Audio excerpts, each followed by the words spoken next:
C'est grave au Soudan Khartoum. C'est la vraie guerre des forces de soutien rapide.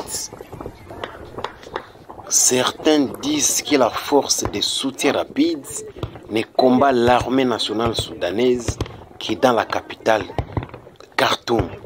Eh bien, c'est faux. Les gens disaient que cette force de soutien rapide ne peut combattre l'armée nationale soudanaise qui est dans la capitale Khartoum et ne peut pas le faire dans le désert. C'est faux. Maintenant là, la force de soutien rapide a déjà encerclé le désert et combat déjà l'armée nationale soudanaise dans les déserts. Et ils avancent, ils se comportent d'une manière professionnelle, ça veut dire ils avancent et on signale déjà une grande partie de l'armée nationale soudanaise qui s'est retirée, qui a fui vers le Tchad.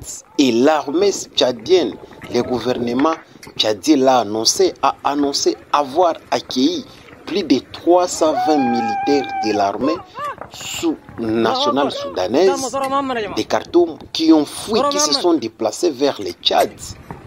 Ça veut dire qu'ils ont été farouchement battus par les forces de soutien rapide.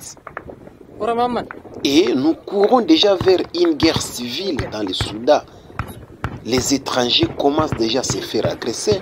Ils ne sont plus acceptés.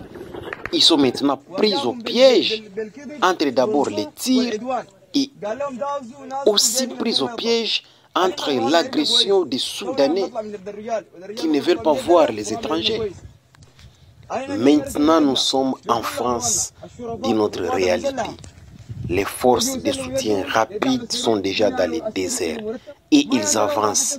Ils ont jusque-là déjà des quarts de la partie soudanaise. Ils contrôlent déjà la plupart, une grande partie des infrastructures militaires du Soudan et des infrastructures du gouvernement. Les forces de soutien rapide. S'il n'y a pas de négociations, s'ils continuent comme ça, ils risquent de conquérir tout le Soudan. Donc il faut, je crois, qu'il y ait des négociations. Il faut qu'il y ait d'abord un cessez-le-feu. Il faut qu'ils respectent le cessez-le-feu unilatéral qui a été appelé par l'Union européenne, par les Américains et par l'Union africaine. Même si l'Union africaine ne fait rien, il ne fait que parler, l'Union africaine n'a pas, c'est ça aussi les défauts de l'Union africaine. L'Union africaine n'a pas jusque-là une force qui peut contraindre les nations à observer les mesures ou bien contraindre les nations d'autres pays à observer les conseils, les instructions données par l'Union européenne en cas de conflit local ou bien en cas de conflit international entre des pays. Et puisque l'accès humanitaire n'est plus garanti, il n'y a même pas un couloir humanitaire. On a demandé qu'il y ait un couloir humanitaire qui va faciliter l'accès humanitaire. Ça veut dire faciliter les humanitaires à donner d'assistance aux victimes de guerre et aussi faciliter aussi aux victimes aussi d'accéder aussi à cette assistance humanitaire. Mais jusque-là, ce n'est pas garanti et on a signalé la mort de 3 humanitaires déjà qui travaillent pour le programme alimentaire mondial PAM des Nations Unies. Donc c'est grave vraiment.